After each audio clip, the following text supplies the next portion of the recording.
दोस्तों नमस्कार, मैं हूँ विजय कुमार पाल, एक लेखक। ये मेरी किताब है जौहर इन इंडियन सब कॉन्टिनेंट, किस तरह से गैर मुस्लिम औरतों का साथ इस्लाम की विचारधारा ने बलात्कार किया।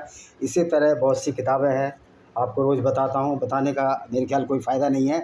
तो दोस्तों, आज हम जो चर्चा का विषय है हमारा, वो चर्चा का विषय है आज हमारा, हम आज बताएंगे आपको जो हमारा टॉपिक है। उस टॉपिक में हम आपको क्या बताने जा रहे हैं कि किस तरह कुरान एक नकल भर है यहूदियों की धर्म पुस्तक की। इसमें कुछ भी नया नहीं है। मोहम्मद ने जो एडम था और जो हव्वा, जिसको ये हव्वा बोलते हैं, उसको मोहम्मद ने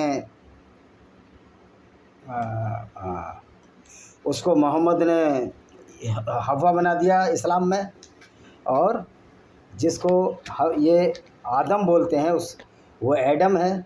तो इस्लाम की किताब सिर्फ यहूदियों की पुस्तक की नकल भर है। फिर भी मुसलमान यहूदियों से नफ़रत करते हैं और यहूदियों की ही पुस्तक या बाइबिल का ओल्ड टेस्टामेंट, जो बाइबिल है उसका ओल्ड टेस्टामेंट है, जो कि कुरान है।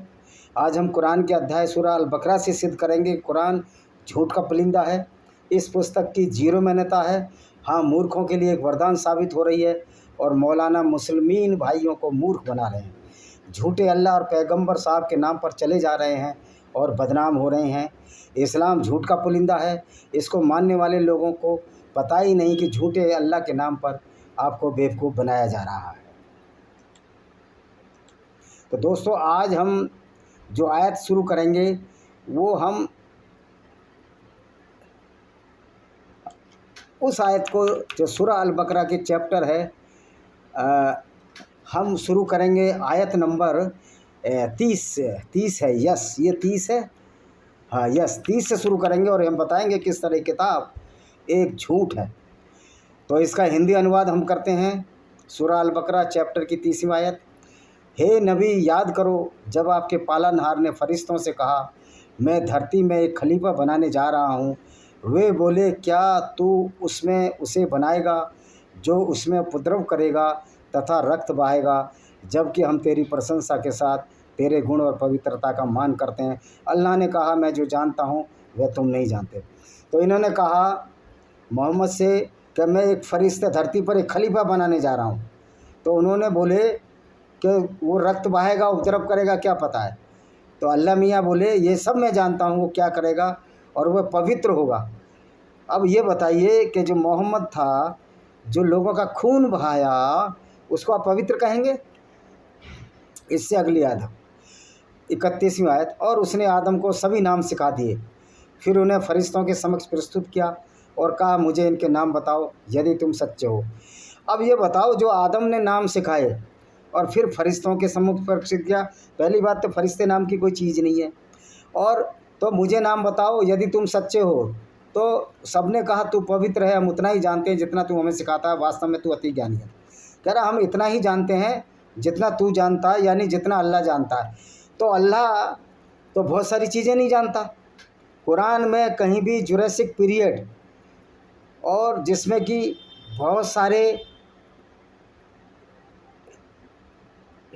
बहुत सारे जानवर थे, यानी कि डायनासोर्स थे, ट्राइसेरोटॉप्स थे, बहुत सारे जानवर थे। आदम ने किसी भी जानवर का नाम उसमें नहीं बताया है। कहीं भी कुरान में आपको डायनासोर्स का जिक्र नहीं मिलता। जो जुरासिक पार्क के जो डायनासोर है, उसमें कहीं भी ना ट्राइसेरोटॉप्स का, जो कि मेरा चहेता था जब मैं एमएससी कर रहा था, नहीं मिलता। दूसरा, उनका भी कोई जिक्र नहीं मिलता। इक्विडन, जी, सैकड़ों तरह के डायनासोर, उनका नाम मिलता। तो फिर आदम को कौन सी भाषा में नाम बताए इन्होंने? फिर आदम तो सिर्फ अरबी जानता था कुरान का। तो फिर कुरान का अरबी भाषा में डायनासोर का नाम नहीं है। अरबी भाषा में बहुत से ऐसे जो पौधे, पक्षी जो अरब में नहीं पाए जाते, उनका नाम नहीं है। तो फिर आदम ने क्या बताया? आदम को ज्ञान ही नहीं था। और फिर मैंने जैसे बताया कि आदम तो सृष्टि का कोई जनक ही नहीं है। आदम ने सृष्टि नहीं बनाई। क्योंकि सृष्टि तो हमारा जो मानव का रूप है वो 2.5 अरब साल पहले आया। 2.5 अरब साल का मतलब है 2.5 लाख वर्ष पूर्व इस तरह का मानव आया। उससे पहले तरह तरह के मानव हुए, ऑस्ट्रेलोपिथेकस हुआ और नियोडथल मानव हुआ, क्रोमैग्नन मानव सबसे बाद में आया जिसके आज हम वंशज हैं। तो आदम तो कोई नाम बता ही नहीं पाया, आदम तो ब्लड ग्रुप भी नहीं बता पाया कि ए है, ओ है या ए बी है, इस तरह के ब्लड ग्रुप भी नहीं बता पाया। तो आदम बहुत सारे नाम नहीं बता पाया। कुरान में डायनासोर का जिक्र नहीं है, कुरान में मगरमच्छ का जिक्र नहीं है, मगरमच्छ का जिक्र तो है लेकिन डायनासोर का जिक्र नहीं है। और जो बहुत सारे पक्षी जो भारत में पाए जाते हैं जो अरबियों को मालूम नहीं थे उनका जिक्र नहीं है। तो सवाल ये है कि ये अरबी आदम है, ये अरबी है, ये आदम अरबी है और ये आदम भी एडम था, मोहम्मद का एडम था, उसकी नकल मात्र से है। अब हमने जब फरिश्तों से कहा आदम को सजदा करो तो इब्लिस के सिवा सबने सजदा किया, उन्होंने इनकार किया, अभिमान किया। अब ये कहते हैं कि आदम ने कहा कि सिजदा करो इब्लिस ने, तो इब्लिस ने कहा मैं क्यों सिजदा करूं, मैं भी वैसे ही बनाऊं जैसे तुमने बनाया है। तो ये जो आदम है ये फरिश्ता नहीं है, आदम से कोई दुनिया नहीं बनी, दुनिया तो लाखों वर्ष में बनी है। और आदम सबके नाम नहीं बता पाया। देखो मैंने जो किताब लिख रहा हूँ उसमें भी जो नाम है आदम को एक भी नाम इनका पता नहीं था। जैसे ये मैंने नाम लिखे हैं कल ही बैठकर, जैसे स्टेनो हीमैन ये जो मानव था, नियर्डथल मैन, फिर स्वान कॉम्बाइन मैन, और फिर स्वान कॉम्बी मैन, और फिर क्रोमैग्नन मैन, और ये होमो हैबिलियट, ऑस्ट्रेलियोपिथेकस, ओरियोपिथेकस, प्रोकॉन्सिल, लिमेनोपिथेकस, इन किसी के भी नाम नहीं है। और फिर उसके बाद कहीं डायनासोर्स में देखिए एकोसोर्स का नाम नहीं है, अमार्गोसोरस का नाम नहीं है, इरेटोसोरस का नाम नहीं है, एंजू का नाम नहीं है, आर्चियोसेरेटॉप्स का नाम नहीं है, ट्राइसेरेटॉप्स का नाम नहीं है, फ्रूटेंस का नाम नहीं है। तो बहुत सारे तो नाम ही नहीं है। तो फिर हम कैसे मान लें कि कुरान ईश्वर या ये अल्लाह, ईश्वर नहीं, ये अल्लाह जो है दुनिया को बनाने वाला है। तो सवाल ये पैदा होता है कि आदम ने कौन से नाम बताए थे, कुरान में कितने नाम है, आप कुरान को पढ़िए। कुरान में तो नमाज का जिक्र भी नहीं है, कुरान में तो ईद का भी जिक्र नहीं है, रोज़े का भी जिक्र नहीं है। तो ये फिर किस तरह के नाम थे। तो इससे ये सिद्ध होता है कि मोहम्मद ने जो ये चोरी किया, एडम को आदम बनाया, मोहम्मद ने मोसेस को मूसा बनाया, और इसी तरह इब्राहिम को इब्राहिम बना दिया। तो कुरान का अल्लाह ज्ञानी है, वो कुछ नहीं जानता सिवाय इसके कि ये लोगों का पैगाम है, लोगों ने बनाया और मोहम्मद ने बनाया और अपने फ़ायदे के लिए उसमें तरह तरह की चीज़ें डाली। तो दोस्तों आपको समझ में आ गया होगा कि इस्लाम में जो झूठ परोसा गया है, आदम और हव्वा की कहानी है, वो बाइबल के ओल्ड टेस्टामेंट और यहूदियों की तोरा से ली गई है, जो कि यहूदियों की धर्म पुस्तक है, और बाइबल का ओल्ड टेस्टामेंट भी यहूदियों की धर्म पुस्तक को ही इस क्रिश्चियनिटी में ओल्ड टेस्टामेंट और बाइबल कहते हैं। तो आप समझ गए होंगे। इसी के साथ हमने ये माना है कि जो आदम और हव्वा का जो खेल है ये मोहम्मद का बनाया हुआ है, और इस खेल में कहीं भी सच्चाई नहीं है, क्योंकि आदम से दुनिया नहीं बनी है। दुनिया तो मैंने मानवों के नाम बताए, इस तरह धीरे धीरे विकास हुआ और 2.5 लाख साल पहले हमारा जैसा मानव आया जिसके इस तरह के हाथ पैर थे। तो आपको समझ में आना चाहिए कि किस तरह ये कहते हैं कि अल्लाह सब जानता है।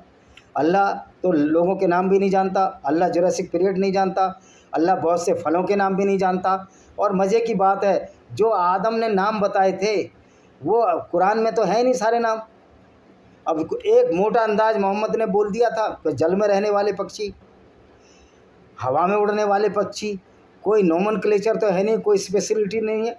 अल्लाह को तो सबका नाम रखना था, अल्लाह को तो हर स्पीसीज़ के हर जीव जंतु का नाम रखना था, अलग अलग नाम रखना था। जब इंसान का नाम तो हम रखते हैं, नोमेनक्लेचर है, तो अल्लाह को कम से कम स्पीसीज़ का नाम रखना था। जैसे हम मानव जाति हैं, ये नाम मानवों का दिया हुआ है, इसी तरह अल्लाह को भी नाम रखने थे, लेकिन आदम तो कोई नाम ही नहीं बता पाया। डायनासोर का एक नाम आदम को नहीं आता, बड़ी जो छिपकलियां हैं जो ख़त्म हो गई उनका नाम नहीं आता, बहुत से पक्षी जो ख़त्म हो गए उनका नाम नहीं आता, क्योंकि जो पक्षी मोहम्मद के ज़माने में थे वो पक्षी जो उन्होंने अरब में देखे उन्हीं का नाम बता दिया, बाकी का तो किसी का नाम नहीं बताया। तो आशा है कि ये वीडियो पसंद आएगा। वीडियो को शेयर करें, चैनल को सब्सक्राइब करें, बेल आइकन दबाएं। इसी के साथ मैं इस वीडियो को विराम देता हूँ। विराम देने से पहले ये किताबें बता देता हूँ। Blender of ब्लेस्फेमी bye Vijay Kumar Pal, ये भी मेरी एक किताब है। दूसरी किताब है मेरी discriminated Hindus bye Vijay Kumar Pal, ये भी मेरी एक किताब है। इसके बाद ये मेरी किताब है लेमेंट of Sinjar bye Vijay Kumar Pal, ये भी मेरी एक किताब है। और इसके बाद है panorama of democracy bye Vijay Kumar Pal, ये भी एक किताब है। और इसके बाद है पैरानोइया ऑफ कल्ट्स इंडियन सब कॉन्टिनेंट, ये भी एक मेरी किताब है। इसी तरह मेरी बहुत सारी किताब हैं। Terrorism, black dots of terrorism, ये भी मेरी किताब है। इसको भी आप पढ़िए और देखिए। इस तरह मेरी बहुत सी किताब है। अब तो सवाल आप समझ गए होंगे किस तरह मोहम्मद ने एक झूठा इतिहास रचा, लोगों को बेवकूफ़ बनाया और कहा कि आदम ने इब्लिस से सिजदा नहीं किया। इब्लिस नाम की चीज़ भी मोहम्मद ने शैतान से ली, बाद में शैतान घोषित कर दिया। तो ये जो सारी कहानी है वो सारी कहानी इसी तरह की है। तो कुरान एक झूठ का पुलिंदा है। तो हमने कहा, अब ये अल्लाह कह रहा है। अब ये बताओ, अल्लाह ने कहा तो किसने देखा, किसी ने सुना? जो मोहम्मद बताता था, मोहम्मद का चचेरा जो साला था वरका बिन नोबिल, जो कि खदीजा बिन खुवैलिद का भाई था, जो कि चचेरी बहन थी, जो कि ईसाई थी, बाद में मुसलमान बनी, मोहम्मद की पहली पत्नी, उसका साला वरका बिन नोबिल जैसे बोलता था वैसे ये लोग मान लेते थे। और मोहम्मद को इसी तरह ये सारा जो कुरान है वरका बिन नोबिल, ख्वाजा बिन खुवैलिद और मोहम्मद का बनाया हुआ है। तो आदम और तुम्हारी पत्नी स्वर्ग में रहोगे किसने कहा? क्या अल्लाह ने कहा तो देखा किसने? और किसने अल्लाह को देखा? और जिब्रील को किसने देखा? सिर्फ जिब्रील को मोहम्मद ने देखा और किसी ने नहीं देखा। तो मोहम्मद ने क्यों नहीं बताया? कोई भी बड़ा व्यक्ति घर आता है तो लोग बताते हैं कि जिब्रील है, ये देवदूत हैं, किसी को नहीं पता। ना इनके चचेरे भाई को पता, ना इनके चाचा को पता, ना इनके ताऊ को पता, किसी खानदानी को पता नहीं कि मोहम्मद के पास जिब्रील आता है। और जिब्रील वो नई नई आयतें उतार देता है। सिर्फ इसकी पत्नी क्या था, खदीजा बिन खुवैलिद को पता था। इसके चचेरा जो साला था वरका बिन नोबिल, जो एक ईसाई था, जो अंत तक ईसाई रहा, उसको पता था। तो इससे ये सिद्ध होता है कि इस तरह की जो बातें हैं ये गलत चीज़ें हैं, झूठ है, इसमें कहीं सच्चाई नहीं है। और आदम और हव्वा की कहानी चाहे यहूदी पुस्तकों से मिले, चाहे इस्लाम में आए, चाहे क्रिश्चियनिटी में आए, चाहे इवन सनातन वैदिक धर्म में भी मनु से पूरी दुनिया उत्पन्न हुई है। एवोल्यूशन थ्योरी ने सिद्ध कर दिया है कि पूरी दुनिया को बनने में लाखों खरबों वर्ष लगे। और जो हमारी संतति, जो हमारी जनरेशन आई है, इसका जो इंफ्रास्ट्रक्चर हुआ है, स्ट्रक्चर हुआ है, वो एक साथ हुआ है, धीरे धीरे हुआ है, स्लो हुआ है। और हज़ारों जोड़े एक साथ मानव के बने हैं। सिर्फ आदम और हव्वा से कोई संतान नहीं बनी। ये झूठ का पिटारा है जो कि इस्लाम में खोला जा रहा है।